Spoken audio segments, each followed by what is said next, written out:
Hi, it's time for Good Energy, and I'm Dr. Julie, and welcome to Bodyful Day 285. We are talking about Candida in the senses. This is day 6 of Candida in the senses, and today we're going to talk about the sense of touch. So how can the sense of touch give us energy to heal from Candida? How is it good energy in? How is it stressors? So before we get into that, let's start with the basics. Take a deep breath in and release.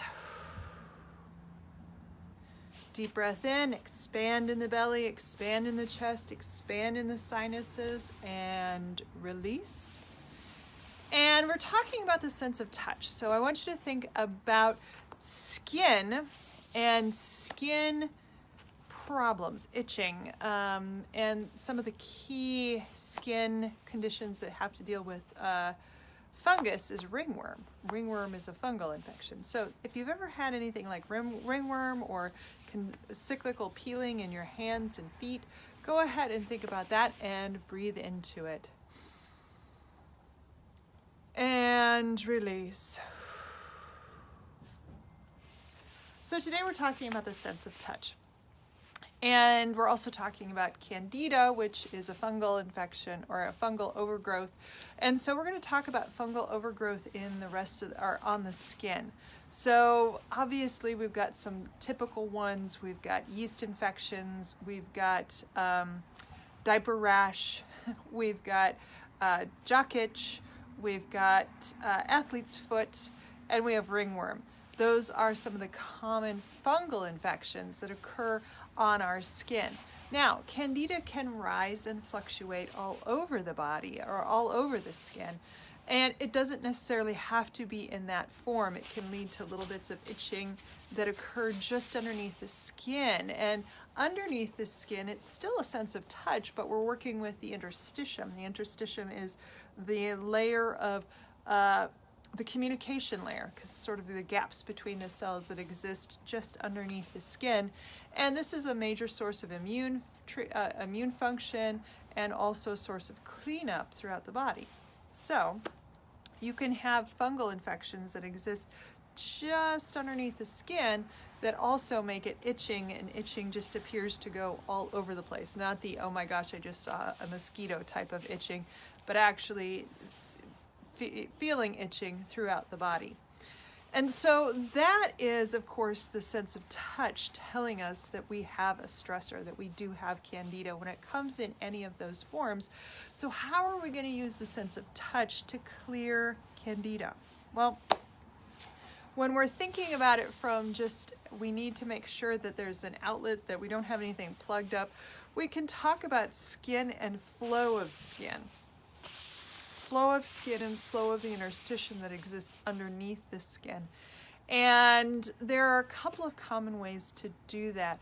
One of them is, we've already talked about, working on the drainage, the lymphatic drainage, which exists underneath the collarbone.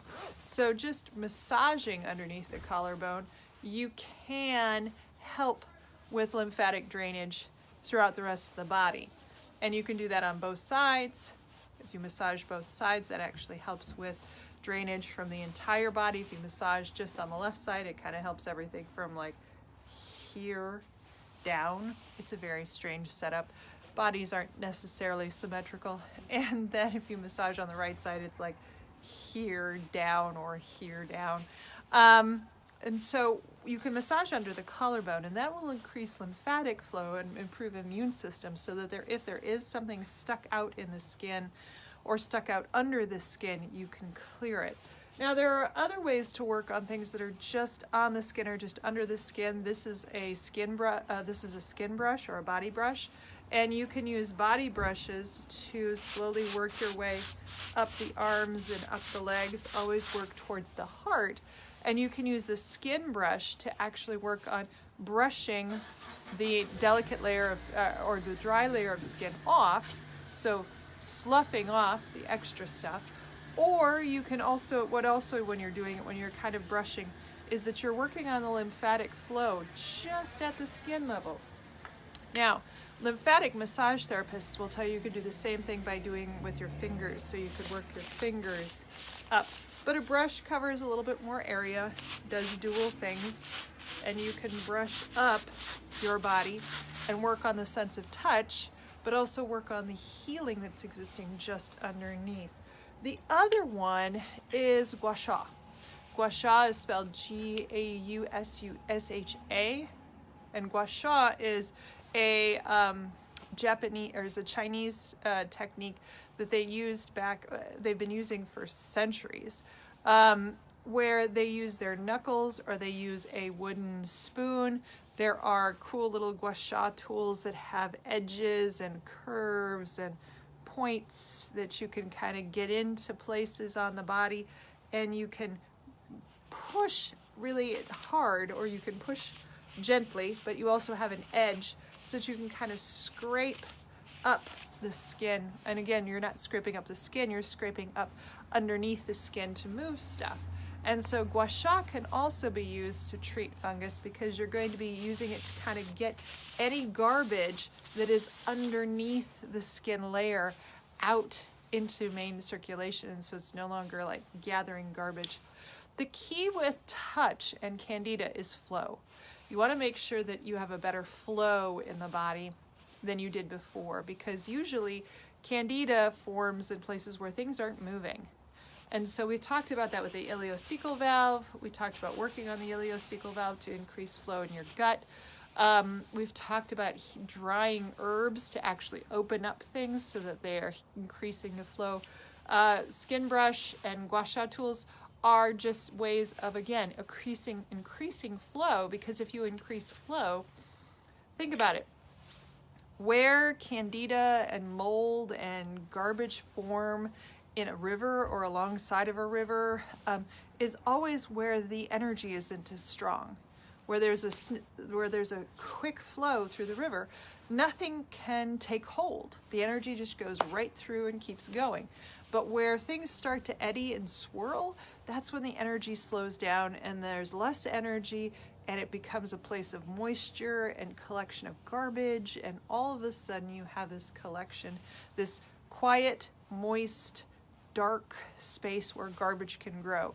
And so in terms of Candida, we always want to keep ourselves dry and flowing. And so drying spices, drying foods, we talked about enzymatic foods a couple of days ago, or yesterday. Did we talk about enzymatic foods a couple of days ago? We did. I just lost my notes where it was at. We talked about enzymatic foods a couple of days ago, about how they go in and clear out, so they're sort of the garbage collectors of your body. Enzymes are, they clear out stuff, so again, there's better flow.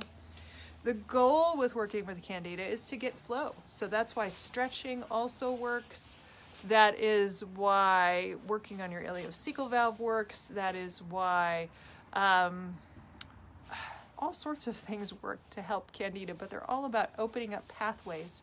And so you can open up pathways on your skin with gua sha tools. They actually push toxins out. And then you can also open it up with skin brushes. All right, so join me back here tomorrow. We've got one day left of Candida and the senses, and we will talk about the sense of taste. I hope you are having a wonderful, tasty Boxing Day. And I will see you back here tomorrow. Let's finish it off. Take a deep breath in. And release. See you tomorrow.